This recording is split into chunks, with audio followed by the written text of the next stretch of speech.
venimos de una peregrinación, porque Camilo López es tejano, ¿no? Lo conocen. Dejó de ser hincha de Progreso y es de Peñarol. Y lo peor, dejó de hinchar por las murgas del barrio y está... No, eso no. En eso sigue siendo muy fiel. Pero vinimos en una peregrinación que tiene mucho que ver con lo que hoy vamos a conversar, que es una peregrinación por la vida de Camilo, que es la vida de este barrio, como la de ustedes. Y fuimos a muchos rincones de este barrio y nos encontramos con eso que un barrio como La Teja tiene. Peripecias humanas, recuerdos de aventuras humanas que todavía nos habitan, que nos habitarán por siempre, historias de instituciones, de organizaciones, de clubes, de murgas, de cuadros, de fábricas cerradas, de familias, de resistencias, de luchas, de personas que desde el carnaval, desde la cultura, desde la política, desde la militancia social, desde la militancia religiosa, bueno, han construido esto que es La Teja, que es un patrimonio, bueno, que tiene una radicación territorial muy concreta, indiscutida. Acá no hay pugnas por el decanato, pero que además de alguna manera nos muestra los duelos y los orgullos que forman parte de nuestra vida. Para saber vivir hay que saber elaborar los duelos, pero tanto como elaborar los duelos hay que saber elaborar los orgullos, que son ese doble juego de la vida. Y vaya si La Teja tiene duelos que elaborar, y nunca se elaboran del todo, nunca, y orgullos que elaborar, que tampoco se elaboran de una vez y para siempre. En esa tensión de duelos y orgullos, bueno, los 50 años del golpe de Estado, los 50 años de la culminación del golpe de Estado, que va a ser una parte de la conversación, es un momento muy importante, muy importante. Mi generación está marcada para siempre, para bien y para mal, pero para siempre, por la dictadura. Y lo que quisiera legar más a mis hijos y a mis nietos y a la sociedad en la que vivo es que nunca más haya dictadura, que nunca más haya dictadura, ninguna dictadura, pero menos una dictadura que configuró, bueno, arbitrariedades, que configuró proyectos de terrorismo de Estado que se desplegaron, que proyectó proyectos de ajustes económicos intencionados, defensa de intereses, que proyectó, bueno, proyectos en la educación, en la información, en los medios de prensa, en el ejército, en los partidos. Y no hay que olvidar, mucho menos cuando se nos quiere hacer olvidar. Para entender por qué se dio un golpe de Estado en el año 73 hay que ir mucho más atrás. Las historias hay que hacerlas completas. El golpe de Estado no se inició en febrero de 73 como, bueno, es un hito muy importante y muy dramático, del cual hay que sacar múltiples aprendizajes. pero de alguna manera el terrorismo de Estado había empezado antes. Y esto que parece como una especie de visión muy polémica, bueno, en verdad, si yo les cuento, antes de 1973 hubo detenidos desaparecidos. Antes de 1973 hubo asesinatos políticos. Antes de 1973 hubo un desborde institucional de una justicia que no es justicia, que era la justicia militar, que juzgaba e imponía en forma totalmente arbitraria la prisión a civiles. Y no solo a civiles que militaban en la izquierda, no, que le impuso una prisión a todas luces injusta, bueno, a Jorge Valle en octubre del 72. Para entender eso, hay que ir antes, pero tampoco basta con ir hasta los años 60 o hasta finales de los 50. Se equivocan los que dicen que todo comenzó con la Revolución Cubana. Se equivocan. ¿Por qué? Porque antes de la Revolución Cubana y antes de su impacto en el marco de una guerra fría que estaba muy caliente en América Latina y que llevó, bueno, a tragedias en toda América Latina, a tragedias, guerra, violencia, terrorismo de Estado, violencia desenfrenada, absolutamente adversa, golpismo, irregularidades, corrupción, vengan de donde vengan, son cosas absolutamente rechazables. Eso empezó bastante antes de la Revolución Cubana. Entonces, toda historia se define por dónde se empieza esa historia. Y si yo la empiezo, digamos, en el 68, estoy dejando afuera cosas. Si yo la empiezo en el 63, estoy dejando afuera cosas. Si como se quiere, la empiezo en el 62, estoy dejando afuera cosas. Si la inicio en el 59, estoy dejando afuera cosas.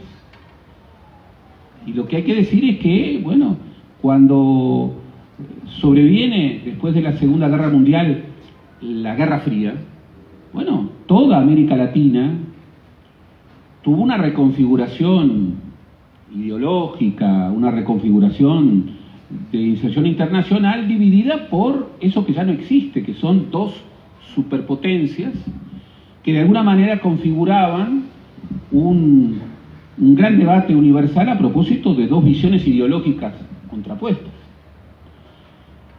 Hay algunos que dicen que hoy estamos ante una nueva Guerra Fría.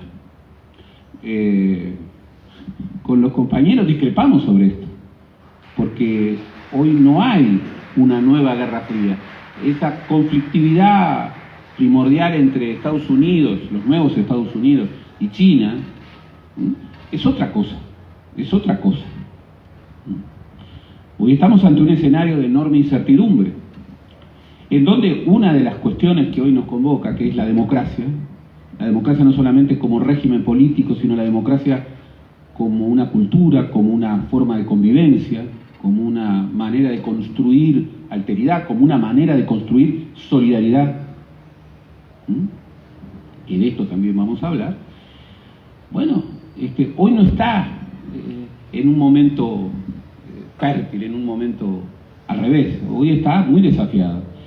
La Guerra Fría, bueno, generó divisiones que en el Uruguay, en aquel Uruguay que se autopercibía como la Suiza de América, epilogó en radicalización. Pero la radicalización empezó mucho antes del impacto de la Revolución Cubana en Uruguay. La desesperanza respecto a que en el Uruguay todo se arregla conversando y nunca del todo. Visión sarcástica de Carlos Maggi sobre lo que era el Uruguay. En los años 60 Carlos Maggi lo hacía desde una perspectiva crítica. Hoy podemos decir que qué bueno que haya un país en donde las cosas se arreglan conversando y nunca del todo, porque precisamente una de las claves de la construcción democrática es eso, que las cosas no se arreglan del todo, que siempre habrá un nuevo derecho que exija un nuevo reclamo, una nueva demanda, Esto lo decía nada menos que Evita Perón, un personaje controvertido, pero decía una gran verdad. En el embrión de cada demanda está cobijado el origen de un nuevo derecho.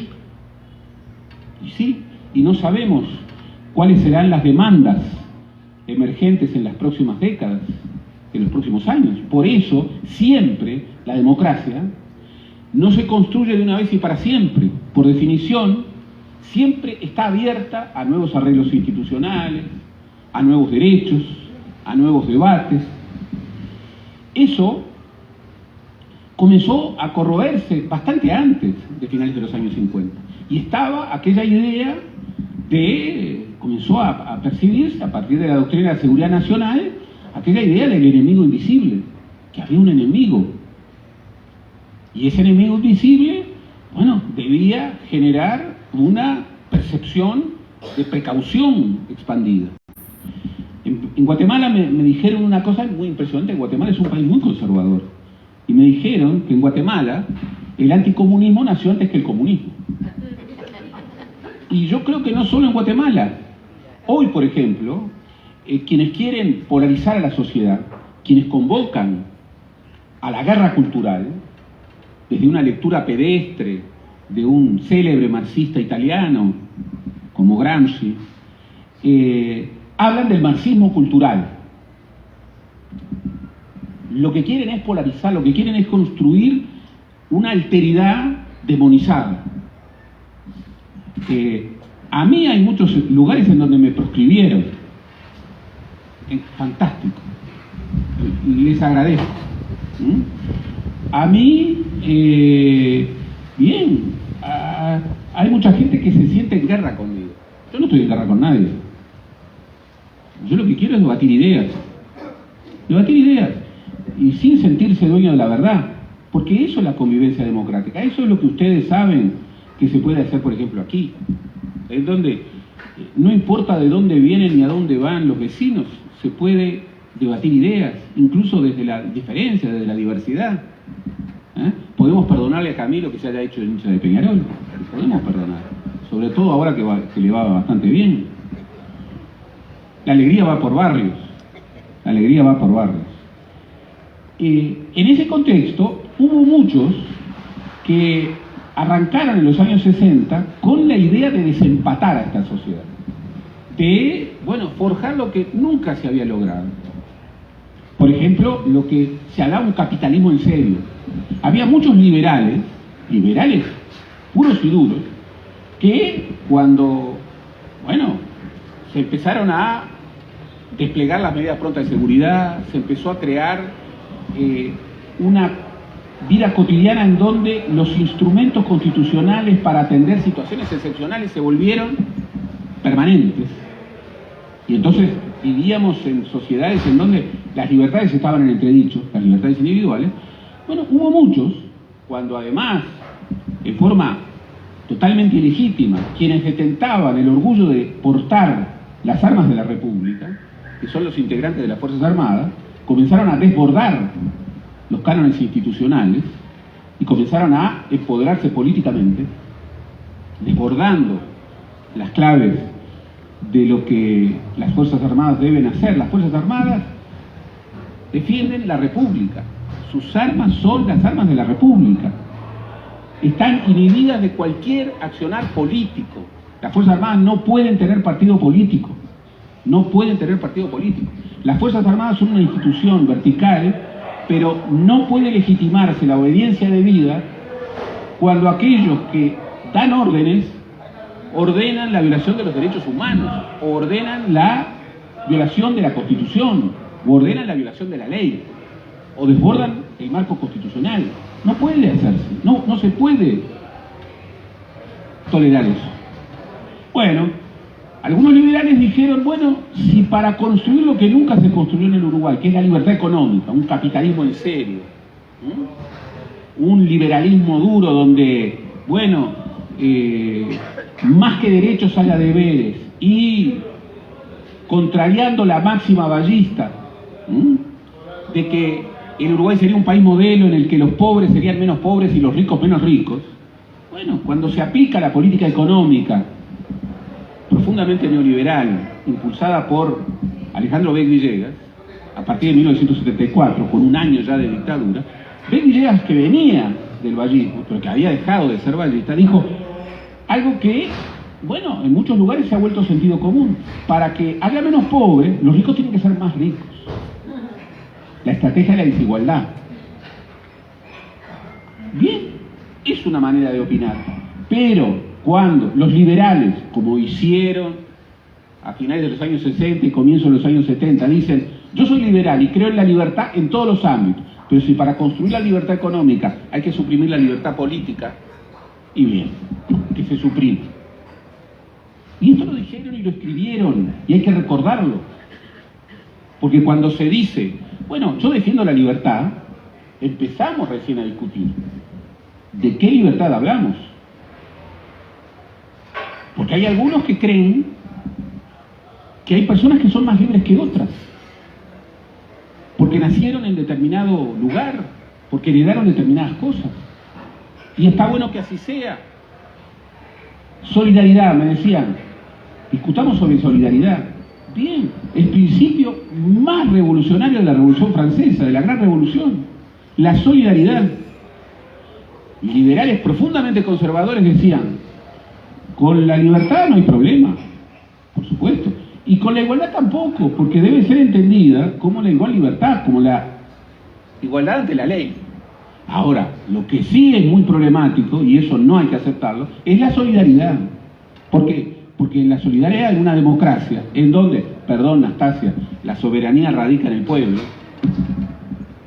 Radica en el pueblo. El soberano es el pueblo. Bien, la solidaridad puede llevar a que el pueblo, depositario de la soberanía, del poder en una democracia, bueno, desborde los límites y levante nuevos derechos, pelee por nuevas causas, genere nuevos espacios, piense lo imposible, que es imposible hasta que se vuelve que es posible. Piense en ese sentido que tiene la utopía. ¿La utopía qué es? Un no lugar. Es un lugar al que nunca llegaremos, pero ¿qué es lo que nos ayuda? Bueno, nos ayuda a seguir caminando. Y cuando creemos estar llegando, el horizonte se amplía. La democracia es eso. La democracia es una utopía permanente, un no lugar que nos convoca permanentemente a, bueno, a ese valor fundamental que es la solidaridad. Yo entiendo que haya muchos que no quieran la solidaridad y mucho menos quieran que el Estado encarne en sus políticas públicas ese espíritu de solidaridad.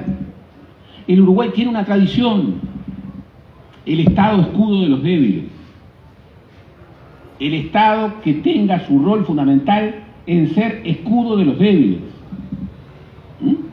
Bien, hay quienes no creen en eso y creen que el Estado siempre es el problema, nunca la solución.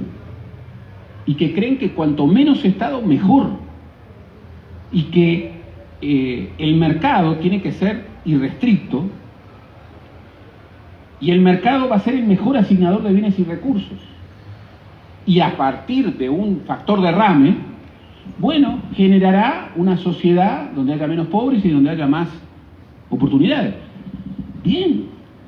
Ese principio que se vuelve sentido natural no es nada natural. Es un sentido común que la historia, bueno, ha desmentido una y otra y otra y otra vez. Si yo les cuento cómo se resuelve el tema de la asistencia de salud en los Estados Unidos, ustedes no van a querer vivir en los Estados Unidos. Si yo les cuento, bien, cómo en muchos de los países más poderosos, sin embargo, a contradicción, se legitima, bueno, que el que tiene más pague más, porque eso redunda en una sociedad que comienza a resolver de mejor manera sus problemas. ¿Cómo podemos ignorar? Hoy es 9 de marzo, ayer vimos, 8 de marzo, vimos la fuerza de un actor revolucionario, que son las mujeres, que son las feministas, los feminismos en plural. Bien. ¿Cómo podemos pensar hoy en una nueva sociedad en donde legitimemos que hay un trabajo que no es remunerado? un trabajo invisibilizado. ¿Qué hacen las mujeres? ¿Cómo lo podemos hacer después de la pandemia? Cuando se puso en evidencia que a los viejos, a los niños, a los discapacitados, a los que tienen más problemas, ¿quiénes los atienden? En un 99,99% las mujeres. No podemos construir igualdad en una sociedad que invisibiliza esos derechos. Bien, cuando se consolidó la dictadura, en La Teja hubo muchos duelos. Hubo muchas familias diezmadas. Hubo detenidos desaparecidos en La Teja. Hubo asesinatos en La Teja. Hubo gente torturada. La dictadura uruguaya no tiene el récord de detenidos desaparecidos que tiene la Argentina, pero sí tiene el récord ominoso de ser la dictadura que tuvo mayor número de presos políticos arbitrariamente juzgados, la enorme mayoría sin haber empuñado nunca un arma, defendiendo ideas, por la justicia militar en forma totalmente arbitraria. La mayor tasa de presos políticos en relación a la población. Es un triste récord de la dictadura uruguaya. Otro triste récord de la dictadura uruguaya es el número de torturados en relación a la población. La tortura se volvió instrumento. Y admitámoslo una vez más, no empezó en el año 73. Ni siquiera empezó en el año 68. Ni siquiera empezó en el 59. Había tortura desde bastante antes. Del mismo modo que la violencia doméstica, que es un hecho ominoso que marca a la sociedad uruguaya, no empezó en estos últimos años. Ni siquiera empezó con el narcotráfico. No. Hay una larga historia que hay que hacer. La Teja está llena de esas historias vividas bajo dictadura. En las dictaduras, sobre todo en estas dictaduras en donde se violentan los valores populares, se ataca a la cultura. La Teja sabe de la prohibición de las burgas. La Teja sabe de la censura de aquellos creadores que hacen cultura. La Teja sabe de hasta qué punto los cristianos fueron también avasallados y también perseguidos por defender valores que en ellos tenían una dimensión religiosa, radical. Todo eso La Teja lo tiene.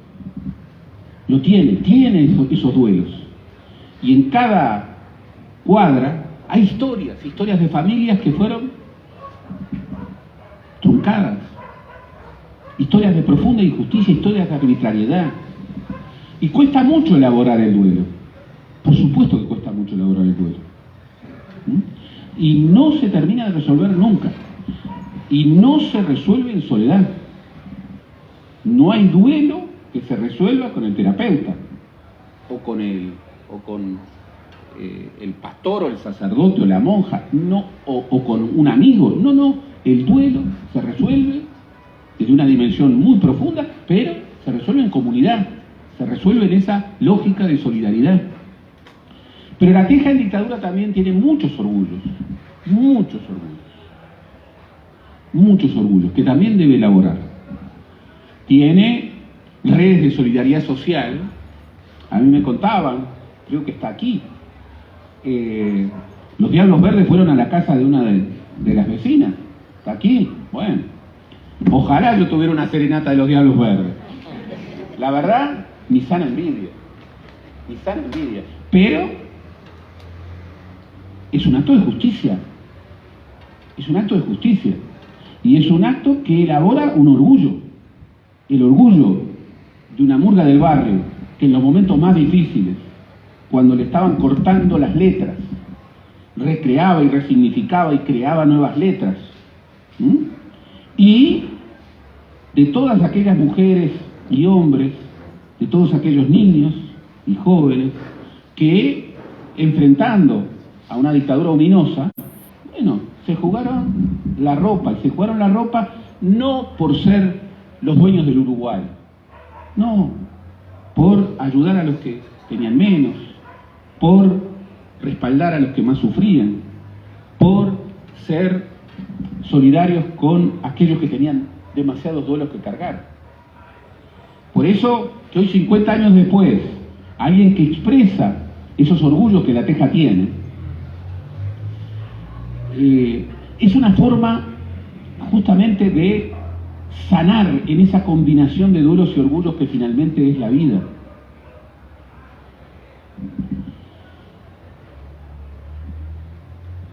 La política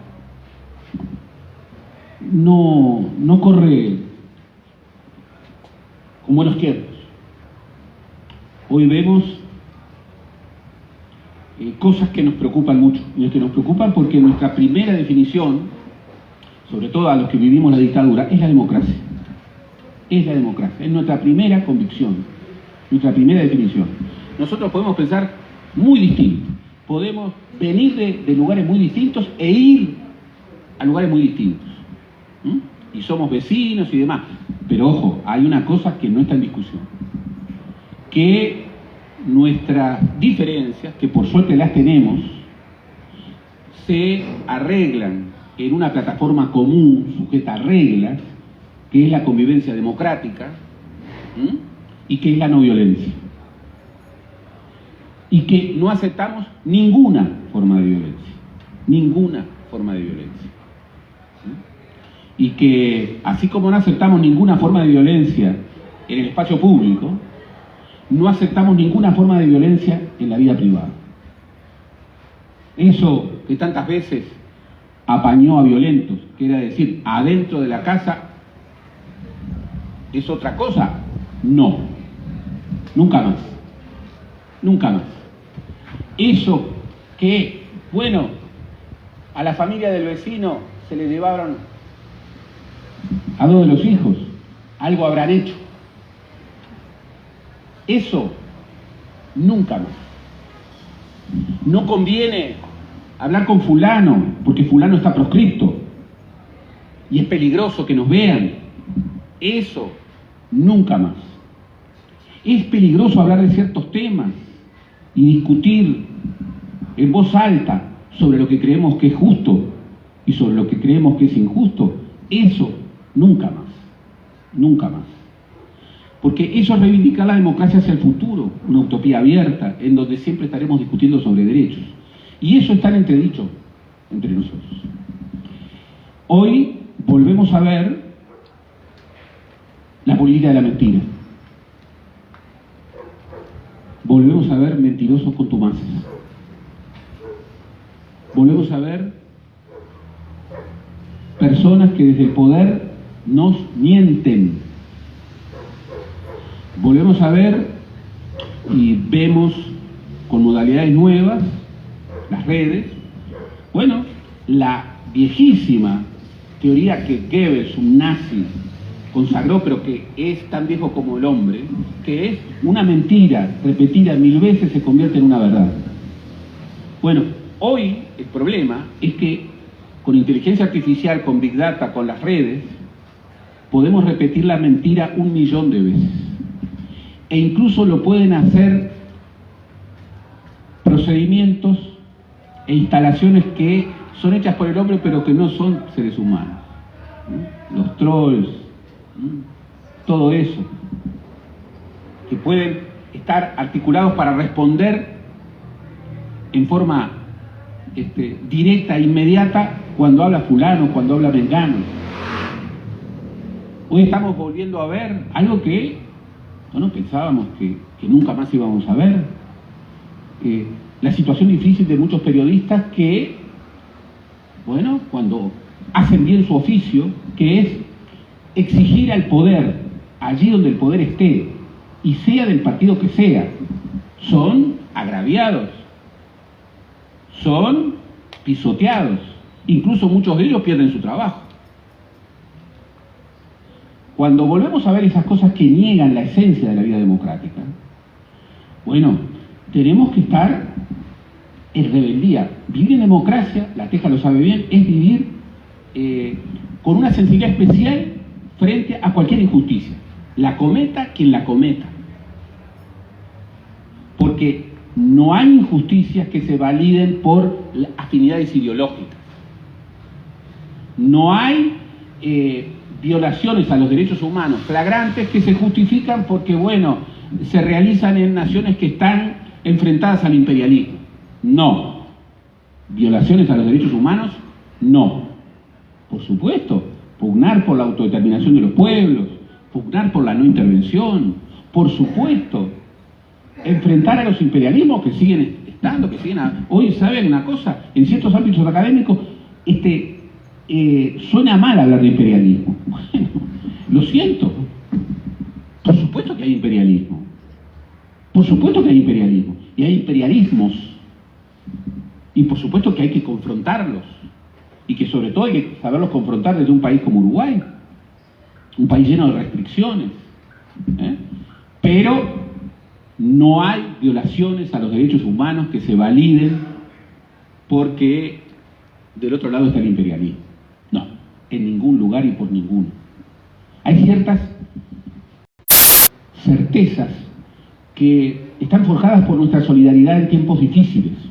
Y esto La Teja lo sabe mejor que nadie, o como muy pocos barrios de Montevideo y del Uruguay.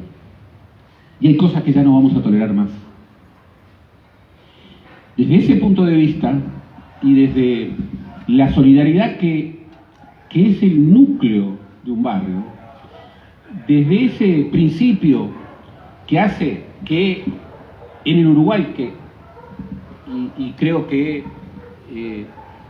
me van a dar la razón quienes más saben de esto, gracias a Dios estamos en el país más laico del mundo. Gracias a Dios. Gracias a Dios. La laicidad es una condición necesaria, indispensable, no para encubrir la fe que tengamos, no, para respetar cualquier fe y la no fe, y para poder tener esta cosa maravillosa que es converger en valores, vengamos de donde vengamos y tengamos la creencia que tengamos, y si no creemos, miren, en este país, curiosamente o por suerte, tan anticlerical, en el sentido de confrontar las jerarquías que se arropan muchas veces desde instituciones religiosas, en este país, en términos de valores, bueno, tener la filosofía de un Estado de escudo de los débiles, o tener la filosofía de que un país modelo, el Uruguay puede llegar a ser un país modelo cuando los pobres sean menos pobres y los ricos menos ricos. En este país en donde, antes que en ningún país del mundo se reivindicaba la liberación de la mujer del matrimonio. ¿Saben lo que era la liberación de la mujer del matrimonio? El divorcio. Pero era el divorcio por la sola voluntad de cualquiera de los cónyuges. Con lo que, bueno, también podía ser un derecho para los hombres. Y allí, en un debate, de aquellos debates que construían una sociedad distinta, bueno, un gran filósofo, uno de los grandes filósofos de nuestra historia, Carlos Vaz Ferreira, discutió, ojo, si tratamos igual a los desiguales, podemos aumentar la desigualdad. Entonces hay que tratar desigualmente, para empoderar a los más débiles. Entonces, ¿qué dijo? No, feminismo de compensación. Hay que darle ese derecho, la liberación del matrimonio, el derecho al divorcio, por la sola voluntad, a la mujer.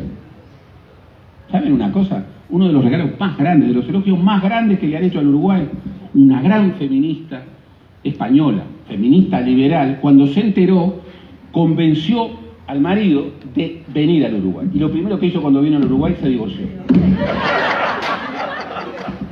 Belén de Sárraga. Y le dedicó uno de sus libros doctrinarios feministas a don José Valdivielso Ordóñez.